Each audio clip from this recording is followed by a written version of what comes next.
You are now listening to Just Another Year Chicago with your host, Nick Rohde.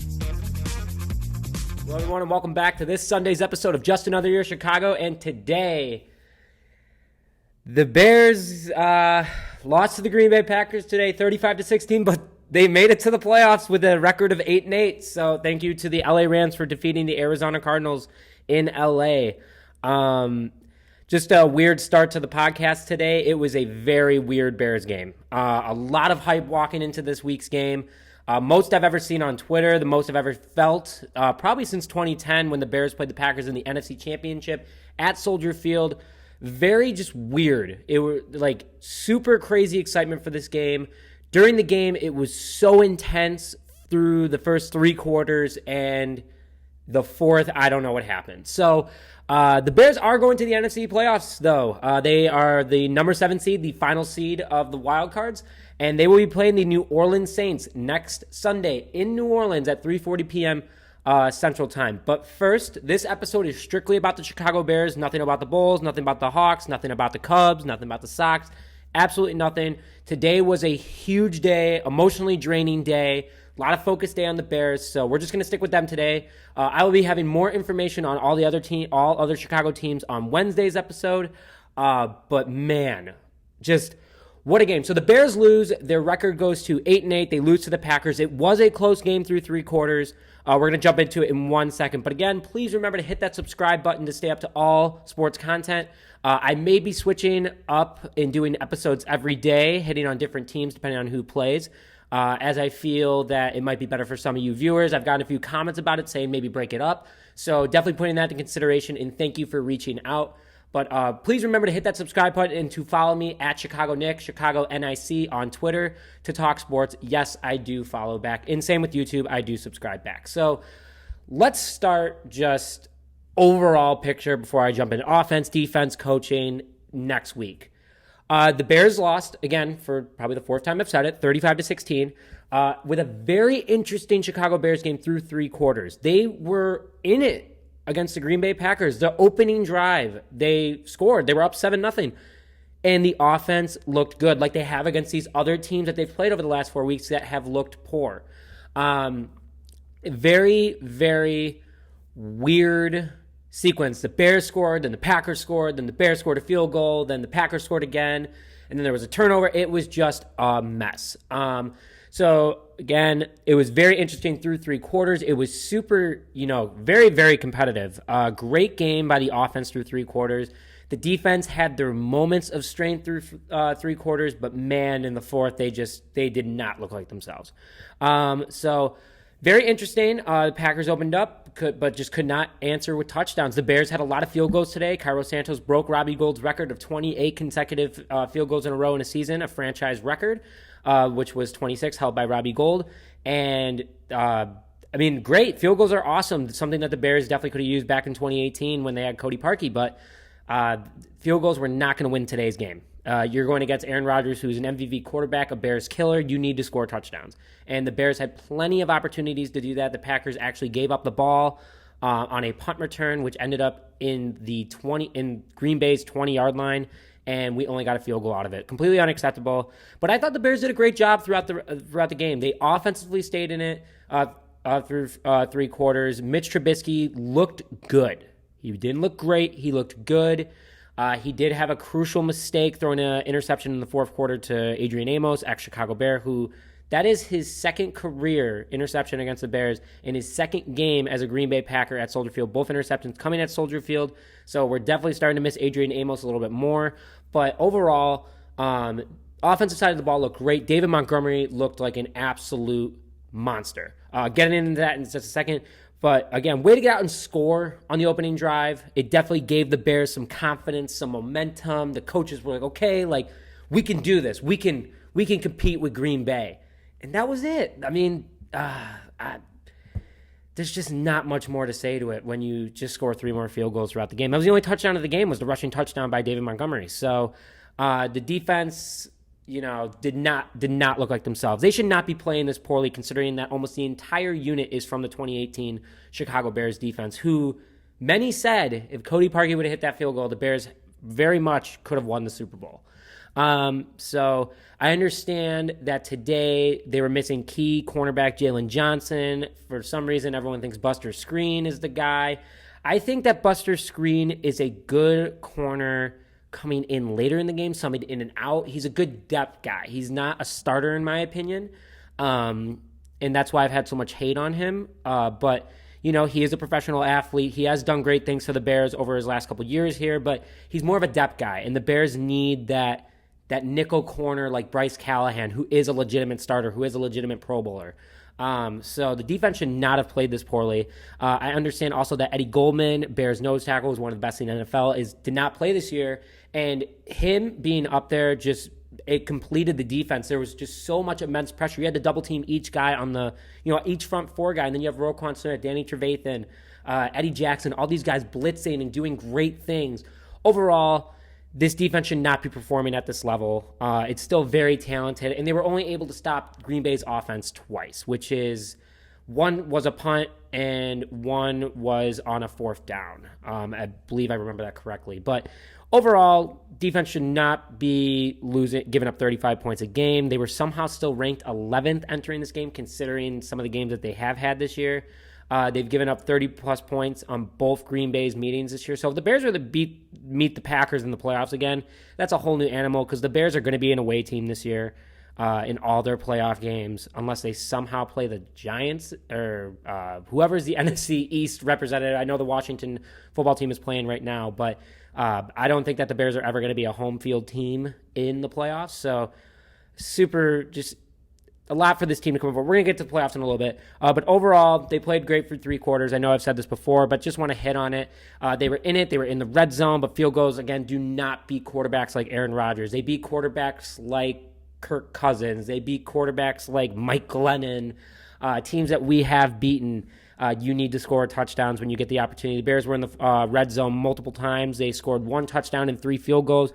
Great, Carlos Santos. It's great that you broke the record, but I would have rather had 2 of the 3 field goals be touchdowns because then you have a game. Then you have Green Bay thinking of a new game plan. When you are defeating a team, they have to redo their game plan. When they have a strong cushion of lead, they're going to do what they do best and beat you, and they're going to just play it safe eventually like they did in the fourth quarter. They scored, they got up big, and they knew that the Bears were just freaking out overall. But, you gotta get on Aaron Rodgers and make him under pressure. So one last thing overall from the game, Matt Nagy is back in the playoffs as Bears head coach. So this is the second year in a row that the Bears have gone 8-8, but they did not make the playoffs last year. So out of his first 3 years, he has made the playoffs. Congratulations, coach. I think you did a great job. But one thing I do want to hit on is starting with the coaching. I'm not even hitting on the offense or defense or special teams or anything before. I'm going to hit on the coaching first. Matt Nagy, you need to stay out of the offensive play calling. I don't care. You were holding your sign. Apparently, people on NFL Network were saying that Matt Nagy is interfering and working with Bill Lazor, as in he is telling Bill what plays to call. And that's not what's working. That didn't work for 6 games in a row. It actually really, if you think about it, it didn't work for 12 games. It didn't. It did not work for 12 football games. Bill Lazor takes over. He unlocks this offense. Sure, Matt Nagy learned a thing or two, but Matt Nagy should not look at this as a learning experience. He should be like, okay, I am a head coach. I am not the offensive coordinator. I can work with these guys, but I am not going to call plays. There was a lot of questionable plays today, that Matt Nagy looked like a Matt Nagy play call. It did not look like a Bill Lazor play call. So that makes me a little nervous that Nagy's ego is starting to creep into being an offensive coordinator again and taking over Bill Lazor's job. And that worries me even more because we found a guy in Bill Lazor who can make things happen for this offense.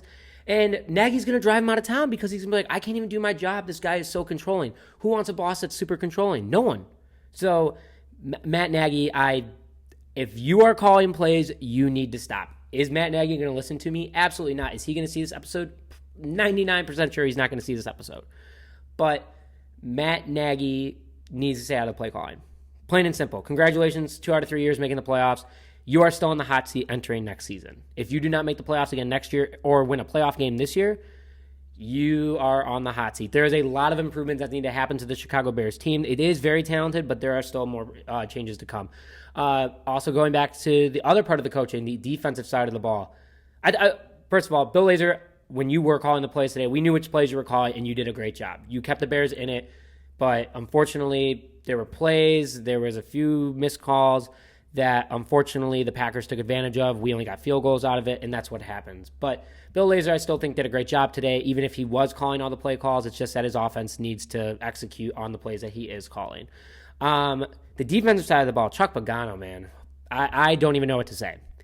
You have an extremely, extremely talented defensive unit in Khalil Mack, Eddie Jackson, Akeem Hicks, Bilal Nichols, even Robert Quinn, who's making pressure, Roquan Smith, Danny Trevathan, Gibson, Jalen Johnson. You have all this talent. Kyle Fuller, you have all this talent. And you're giving up 35 points a game. You should not be calling defensive plays anymore. I think that Chuck Pagano is going to be fired after this season, even if the Bears win a playoff game against New Orleans and then have a rematch against the Green Bay Packers. Unless the Bears win the Super Bowl, Chuck Pagano is gone. And that makes me really nervous because a good friend of mine, Matt Michaels, actually has a very good point. Why would a defensive coordinator want to come to the Chicago Bears, who is better than Chuck Pagano, let's say, come to the Chicago Bears and play for a head coach that he really doesn't influence the defense, we all know that, but is a shaky head coach that could be fired, and that means that defensive coordinator could be on the move again? Matt Michaels, I agree with you, man. I would not want to come to Chicago and be a defensive coordinator if I was talented enough. So that's something that's very concerning. Chuck Pagano, you need to find a way to beat New Orleans. You need to find a way to beat Green Bay. You need to find a way to get to the Super Bowl with this defense. And I know that there's a lot of pressure right now because Roquan Smith did go down with an injury. That is a huge loss if we lose Roquan Smith, especially playing the Saints next week, who will potentially have Alvin Kamara back. A lot of questions are going up. We're going to get to that in a little bit, but Chuck Pagano, you need to step it up. So let's go into the offense first. We'll go back to the defense in a little bit, but David Montgomery and Darnell Mooney had fantastic days today. I mean, these guys weren't even first-round picks. A third-round pick in David Montgomery and a fifth-round pick in Darnell Mooney, and they are ripping up defenses. Without David Montgomery, this would not have even been a close game today. It would not have been. David Montgomery was fighting for yards. He was playing through an injury that he sustained in the first quarter, and he looked good. He was the entire offense today. The screens, the little routes, whatever. David Montgomery was getting it done, and that's something that's very impressive. He, I believe, is going to be a Chicago Bear for a very long time if he keeps up this style of play. His rookie contract does go on for another 2 years, so he will get a payday in 2 years if the Bears decide to keep him, and he plays at this level. Again, 1,000-yard rushing season, I believe 7 rushing touchdowns this season. You can't ask for more from a guy who had no offensive line for the first 3/4 of the season. So hats off to you, David Montgomery. Thanks for keeping this an entertaining game today. But David Montgomery is going to have to carry even more of a workload next week against a very talented Saints run defense. So more to come on that. But also Darnell Mooney, who also did sustain an injury today on a cheap hit by the Packers secondary. But overall, Darnell Mooney had a great day today. He was the only Bears wide receiver with more than 5 catches. And if you don't count David Montgomery, but he did fantastic today. He had almost 100 yards receiving. He played through an injury that he sustained in the third quarter, and he kept the Bears in it. He would catch a ball with only a 1-yard gain and make it a 12-yard gain. He was making the defense look silly. And Darnell Mooney, you did carry the receiving side of the offense today. You did a very good job. You made plays for yourself, so hats off to that guy. I think that the Bears are very lucky to have a guy like him, considering Allen Robinson may be on the move next year, who actually Allen Robinson did not get a catch till the second half, which that's a problem. And he had 2 really big catches today. You need to get Allen Robinson more involved, especially in a critical game like that. And in the playoffs, Allen Robinson should be a target. If the Bears franchise tag him next year, more thinking about it, I think Allen Robinson might hold out because Allen Robinson does want $18 million next year, which is a large amount of money considering they also have to pay Mitch Trubisky, Cordell Patterson, Shaylin McManus, Pat O'Donnell, obviously Allen Robinson, Mitch Trubisky, Brent Urban. You have a lot of glue guys that the Bears need to re-sign this offseason, and $18 million could sign probably 3 or 4 of them. I think that if Allen wants to stay here and compete for the Chicago Bears, he's going to have to accept a franchise tag. That's something very scary because players want to feel like they shouldn't have to have something that saves a team from using cap. So overall, I think that the Bears should have some confidence in Darnell Mooney, considering they have him. They also have Anthony Miller, who can make plays. He's not a big guy, though, which worries me. But the Bears can also go out and draft some wide receivers in the draft this year. So more to come on that, I thought. And then going back to a comment I made earlier, the play calling was fine today. You could definitely tell when Matt Nagy was interfering. I was pumped with the deep ball to Darnold Mooney. And that's something else that Matt Michaels and I talked about today. And also John Williams, Blue, and Edan Rafalowitz when we were all watching the game. We were talking to each other, and it wasn't as intense, but there were some deep balls today. There were some really good passes, especially the one to Darnell Mooney, and that's what the Bears can do. This guy can beat out defenders. The Packers were doing that all game to us. 2 of their touchdowns were on complete deep balls that the Bears just couldn't cover. The Bears have players that can do that. Throw him the deep ball. I don't know if it's because they're scared of Mitch throwing it, but that's Matt Nagy being afraid of it. Bill Lazor would definitely have Mitch Trubisky have the confidence in throwing a deep ball. So I think the only big mistake that Mitch Trubisky made today was his interception to Adrian Amos. It was just a bad throw. Overall, that was all on Mitch. I think that was his big mistake of the day. He should have never thrown that ball. That was him trying to be a hero because time was running out. But that sealed the deal in the game. So overall, I think that Mitch did fine. But these little 5-6 yard passes are great for one play. But you have to throw a deep ball in the NFL. You have to, go for the 70-yard gain. It's what wins games. It's what great quarterbacks do. Deshaun Watson, Matthew Stafford, Aaron Rodgers, Kirk Cousins, Derek Carr, Tom Brady, Peyton Manning, Phillip Rivers, all these great quarterbacks have been doing this for a very long time, throwing the deep ball, and it's worked out for them. So I think that's something that the Bears need to bring next week into New Orleans is the deep ball. Also, stop doing these stupid little screens. They're just dumb. They don't work. People read them. Our offensive line doesn't get out there fast enough. The offensive line is doing just good enough to get Mitch time. You really think he hasn't, but he barely has enough time to get it off, so you really think a screen's going to work? Come on. Let's move on to the defense really fast from today. I'm very nervous about Roquan Smith. He was grabbing his elbow. The injury, they didn't really show the replay on it, nor did I see it anywhere on Twitter. But overall, he was bawling before he got injured. My heart dropped. I could not believe. I was like, oh, my God. It's good to see him on the sideline after. He was suited up. It wasn't like he was in street clothes, like injured in a sling or anything. He looked like he may be okay for next week's game, which we're going to need him, especially if Kamara's back for the New Orleans Saints, because Danny Trevathan and Robert Woods were not fast enough to go after anyone today. So overall, we need him to be healthy. It's kind of like Akeem Hicks last year, playing through an injury. It's a huge risk. I think Roquan's going to want to play, and ironically, it's another elbow injury, kind of like Hicks had. But it's good to see Roquan was moving it around. He was loose. He was talking on the sideline, but he did not return to the game after that injury. Again, Chuck Pagano, you cannot be putting a rookie or a second-year corner who has barely played against DeVante Adams, who's one of the best wide receivers in the NFL. You can't. Put Kyle Fuller on him. Have Eddie Jackson double cover. I don't care. You need to find a way in order to stop that guy, and you should have trust in your players. That obviously builds player confidence. But today, in a game like this, in a situation like this, to for sure go to the playoffs, you can't do that. This defense could do a lot. Not sure why they're not able to get more than one sack on Aaron Rodgers, even though they did have a good offensive line. Their left tackle was out with a season-ending ACL injury. But, I mean, you can't. Max should have had at least 2 sacks today. Someone else should have had a sack. There was only 1 sack on Aaron Rodgers today. There was pressure, but there was only 1 sack, and you can't do that. You need to get in Aaron Rodgers' head, because when the Bears got that sack, Rodgers had his head down, looking at the ground, like, oh, man. They're in this thing. The second you give Rodgers a touchdown pass, his confidence goes through the roof, and he is going to make the Bears' life hell. So those are my takes on today's game. I know they were kind of all over the place, but every Bears fan's kind of emotionally all over the place because you're like, yeah, you lost the game. But, yeah, we're in the playoffs. Like, awesome. But going into that, the Bears are in the playoffs. The Bears are in the playoffs, something that they haven't really done this decade at all. I mean, this is the first time. The first time, obviously, 2020 season, but in the last 10 years, they've only made the playoffs twice, 2010, 2018.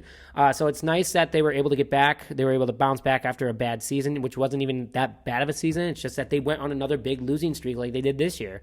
They will be taking on the New Orleans Saints, as said earlier, led by Drew Brees and Alvin Kamara. In New Orleans at 3:40 Central Time next Sunday.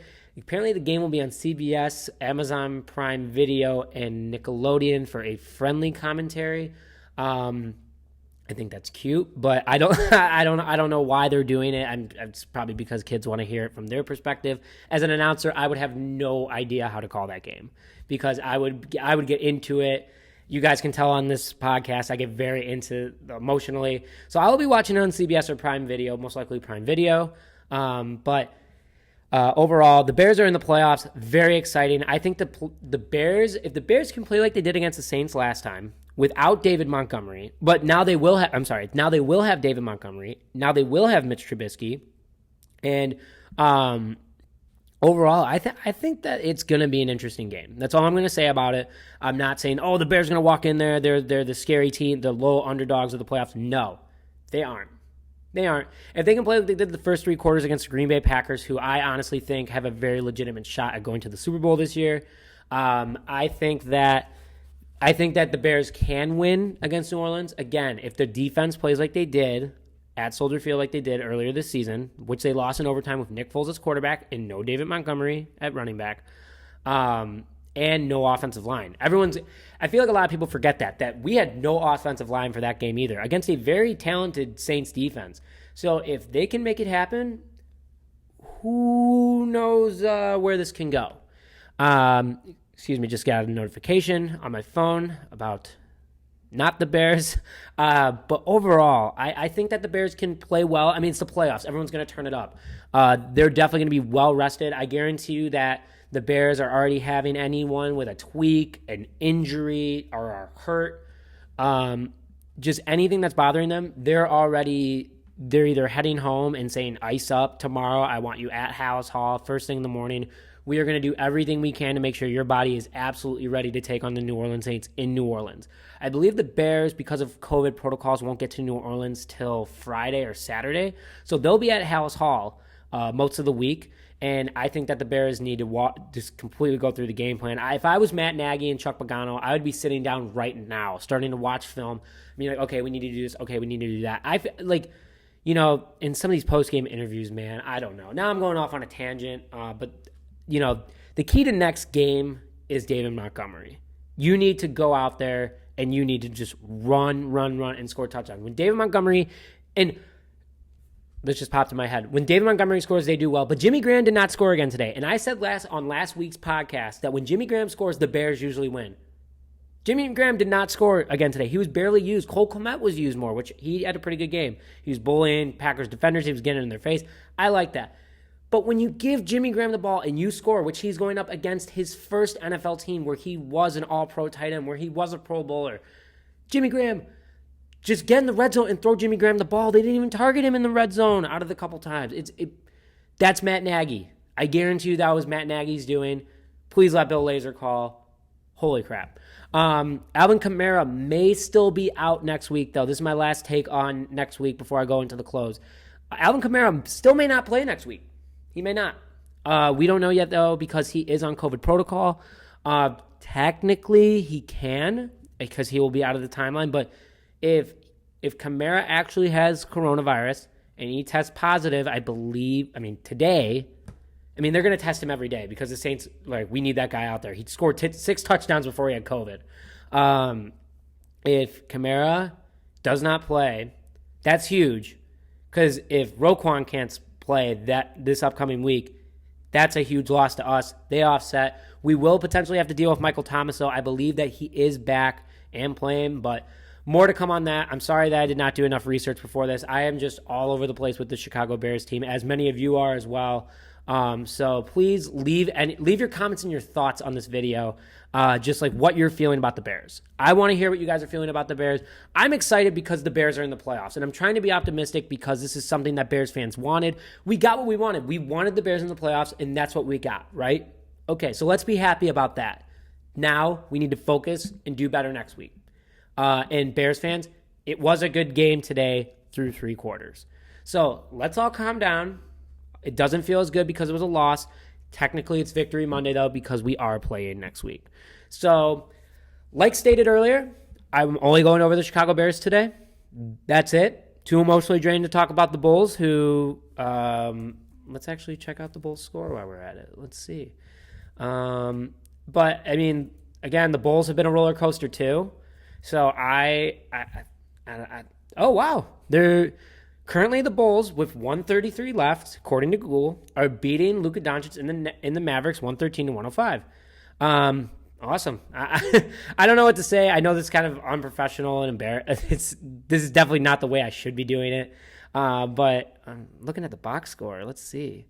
Holy cow, Levine has 38 points. Wow. Kobe White has 21 with not flirting with a triple-double. But, man, Zach LaVine, way to carry the team. Luka. Oh, wow, Jalen Brunson. Shout out to Stevenson. 31 points. Is Luka even playing today? Sorry, guys. This is totally not me. But I guess Luka's not playing today. Yeah, Luka's not playing today. That's why the Bulls are beating him. But, yeah, so overall, just super weird emotions today. But the Bears are in the playoffs. What more do you want? Something Bears fans obviously don't get to enjoy that much. But, to close things out, great season so far. Way to come back and make the playoffs. I know that they played bad teams, and I know that they didn't deserve it, and they're pretenders. But the Bears are in the playoffs. Haters can suck it. Overall, please tune in to this upcoming Wednesday's episode as we will be going over the Chicago Bears and the Saints more in depth, injuries will be coming out, lineups will be coming out. The big news is probably going to be if Kamara's playing or not, and if Roquan Smith is playing or not. Definitely more updates on the Chicago Bulls and all of Chicago sports as a whole. So please remember to hit that subscribe button to stay up to date on all content. Follow me on Twitter at ChicagoNick, ChicagoNIC, no K. I do follow back. Let's talk some sports. Thank you again for tuning in to this Sunday's episode. I know it's a late one. It was a later game. But overall, thank you again. Congratulations, Chicago Bears, on making the playoffs, and bear down.